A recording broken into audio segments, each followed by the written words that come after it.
Okay, I wasn't going to video this necessarily, but I'm going to do it anyway just to cover my ass and to show you what's up. So this is the display case that you see in Brothers. It was the 55 to 59, well actually all the way up to 65, 66 maybe, but yellow bed that was in there. So yesterday it took us 1 hour to take that apart and clean it up a little bit. We're going to be just changing this to a god-awful green. And then we're going to get this Bedwood kit and we're going to put it all together. First, we have to make sure that the Bedwood kit is going to fit properly in here. So we'll get all these strips down and then get them on there, make sure everything lines up good, and make sure that the holes that get drilled on the outside edge line up and miscellaneous things like that. There's two ways to find out stuff: before you paint it and after you paint it. Now, of course, just grabbing this and painting it, that's going to be the fastest, easiest, cheapest way for me to do it. But then if I find out it doesn't fit and I got to start gouging into the paint, then it ain't going to be pretty either. Now, on this wood right here, we'll be staining this, and we're going to sand it down some. It's got some planing grooves in this, so we'll look out for planing grooves, any scratches on these edges right here. These are very harsh 90-degree edges, and on these edges right here, you definitely have to sand those down a little bit. They got burrs on them, a little bit of splinters, and paint doesn't like to stick to hard 90-degree angles. We want to have a little bit of a round on there. So we'll take care of the bed today. We'll change the color on all that stuff.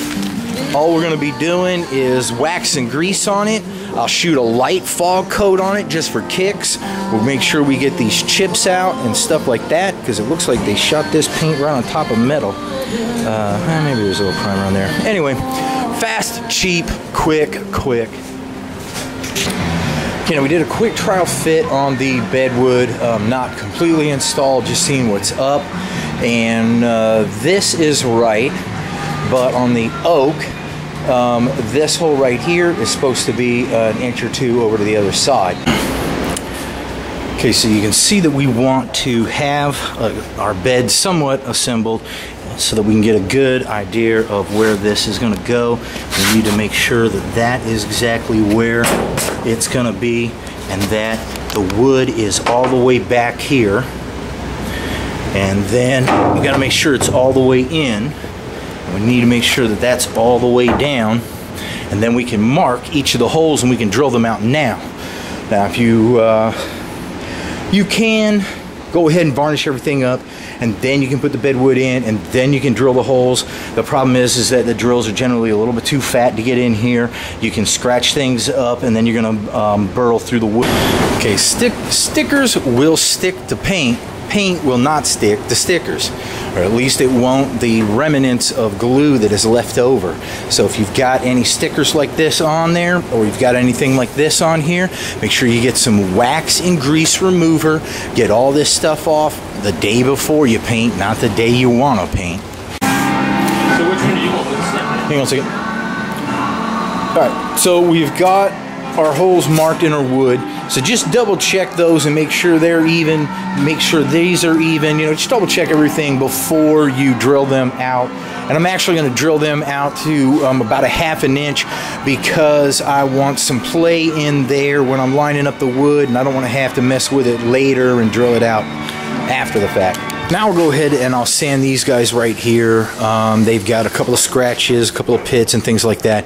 And if I don't sand these down nice and even, then they're going to show up. So what I'm going to do is I'm going to hit this with a, well, first I'm going to make sure that it's wax and greased and that I don't have my fingerprints all over it and it's all clean, because if it isn't, all I'm going to do is jitterbug the dirt right into the leftover paint, and dirt and paint don't stick. So I'll get a light fog coat. I'll 220 these areas right here. Then I'll come with a 320 and I'll just blend this stuff out a little bit more. I'm not sanding all the way down because this isn't a show car. You know, I'm just getting the unattractive areas. Okay, so you can see I have my fast 220 jitterbug on it. This one here didn't have really that many runs or anything like that. Just our chips really was what I was worried about. When I'm sanding stuff like this, I want to get the most life I can out of my sandpaper. So I'm going to do all my open areas first, and then I'll do edges like this that are going to eat up the sandpaper. So now that this is like this, you can still see that there are some shiny areas here in the nooks and crannies. Okay, so remember, no scratch, no stick. So now we'll get some Scotch-Brite like this right here, and we'll make sure that we get all of our nooks and crannies, and then I'll fog this up and I'll hit it with the 220 and we'll be done. So we just got a little bit of metal cleaner in here, 2-to-1 again. Got a little scratch pad here, and all I'm doing is just scratching these up real quick because, again, no scratch, no sticks, and we want scratching on this also with the 320, and we use our metal cleaner at the same time. We get a 2-for-1.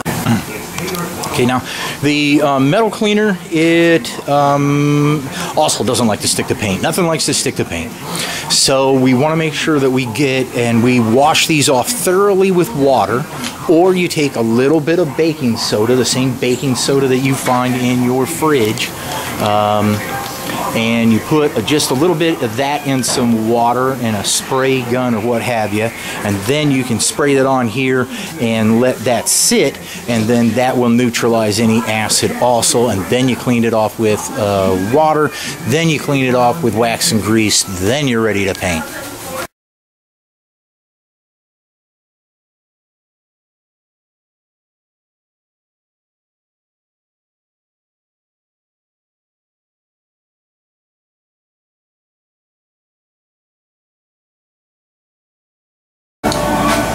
Okay, so now we'll go ahead and wax and grease these nooks and crannies. That's where you're always going to get stuck. You want to make sure that you don't have it wet either. If this is left moist, if you wax and grease it heavy now and then you try to paint it and it's still moist in there, the paint is not gonna stick. So we wax and grease down, and we're going to get a little bit of etching primer, and this will bite into any of the bare metal spots that we have. And I'm just doing that as a safety precaution. If I was going to be shooting for sure tomorrow, then I really wouldn't have to sweat that too much. But if the humidity was high, a lot of moisture in the air, then that could surface rust in a day or so. So we just get a little bit of the acid etch primer on there, and then I can also scratch that out before I paint it, because remember, no scratch, no stick, and that'll help blend all that stuff in too.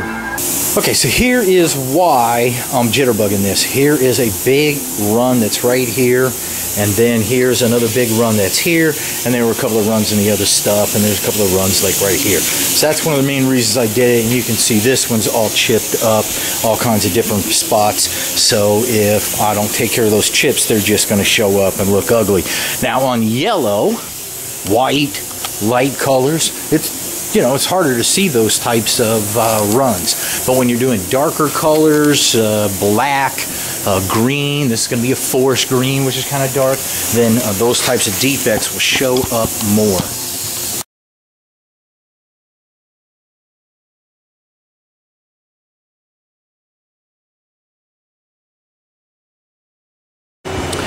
Okay, so here we are at the end of the day. We got a 5-hour day. Not including the time I drove to the shop and when I came in early today around 11:30. Anyway, all this is all sanded down. Everything's sanded down. This here's already been cleaned up and got a little acid etch on it. Don't forget, before you paint, you got to scratch up that acid etch a little bit. So we are going to I'll be getting some more Bedwood tomorrow, and we'll finish this shit up. Hasta la vista, babies.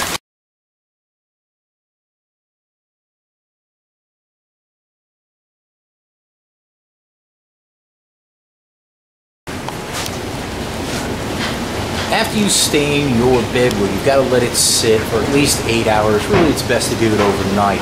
If you tried to paint on top of this right now, it's just not going to work out well. So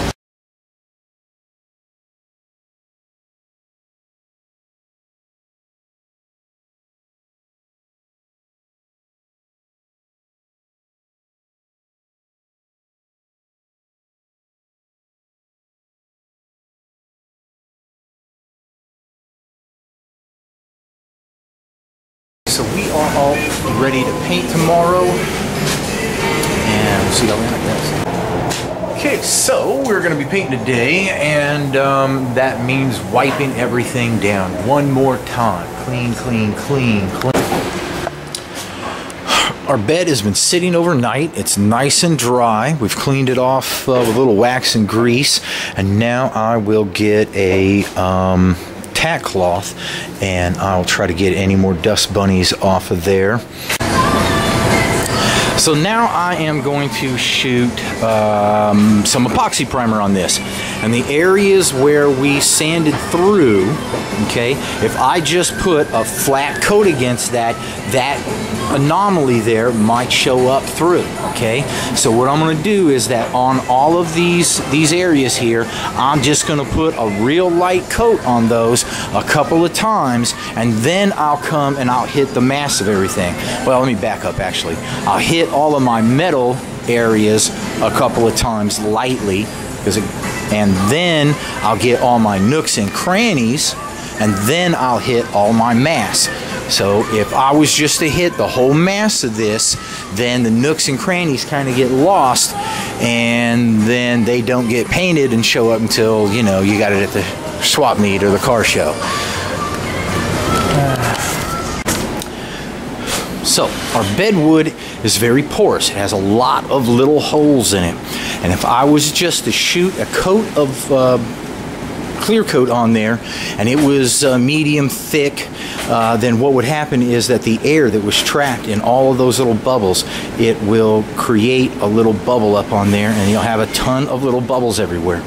So what we're going to do is we're just going to put on very light coats, a ton of light coats, and then what will happen is that let's say, for instance, this right here was actually a very little pour that was in there, and what will happen is when we do the fog coat, just a little fragment will hit here, and then here, and then here, and then here, and then here, and it'll kind of build up a bit of a bridge over those little holes. And so after 4, 5, 6 light coats, then I can put on a gloss coat that's a little bit thicker, and hopefully I won't have any air bubbles come back up on me. Okay, so we've hit our little spots a couple of times, and then we fogged the rest of the area. And so I'm going to hit some of these areas where the metal went through. Another reason we're doing this is that if whatever primer you're shooting on top has a lot of reducer in it, for instance, then sometimes what will happen on these things here is that the reducer will like soak in to the color or primer that is underneath the clear coat, and then it'll kind of lift off and give you troubles. So that's another reason why we do these light coats on our bare metal areas.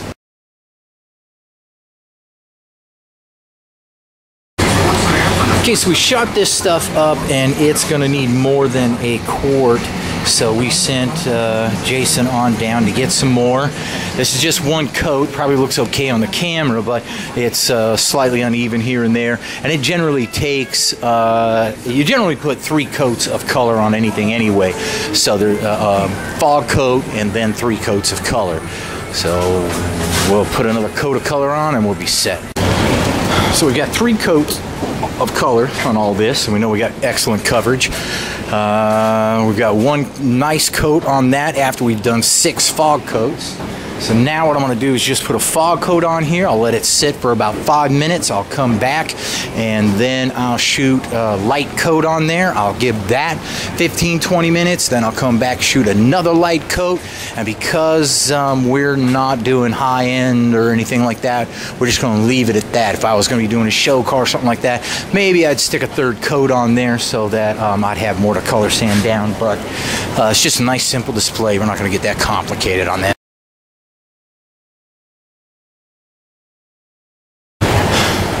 So we got 1 coat on there, and so now I've waited about 15 minutes, and I can put my finger on this, and it's dry to the touch. If it was still tacky and stringy after I touched it, then I wouldn't want to do it. So all you got to do is touch in areas that are not going to be seen after the bedwood pit. So this is all ready to go. I'm going to put another coat on it, and I'll be all done.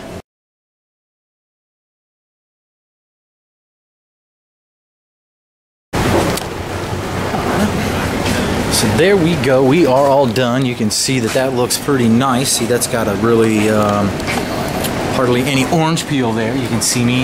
Hey. Alright, so this bitch is all done. Looks good. Our bedwood's all done. That's looking good. So the problem with doing a $400 paint job and getting it out real quick is that you can get stuck with stuff like this. This was just a very little crack that was hiding here and just wasn't seen with the fog coats and the quick sand downs. And what happens is that the color has a lot of reducer in it, and if there's any cracks or anything like that, the reducer can get into there and it can lift up the paint from the back side. So that's what happened there. So now we have to fix that for free. How I'm going to be doing that is just sanding that down with some like 600 grit real light. I'm going to get an airbrush, you know, the one they use to do t-shirts and stuff, and then we'll just lightly paint that up.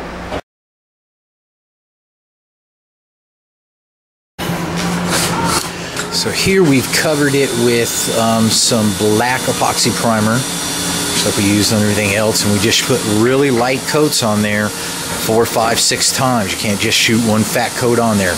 Really light coats and this kind of deal. So I'm going to let this dry for an hour, and then I'm going to come back and I'm going to put the green on it, then I'll let it dry for a while and I'll clear it. Now I'm going to put on 15 coats of really light green till it builds up. So my color's looking good here. Maybe not on the camera because clear coat's not on there yet. So I'm just going to mix up a little clear and shoot that on there. And I'll be doing the other same I did the other stuff, like really light coats 4 or 5 times.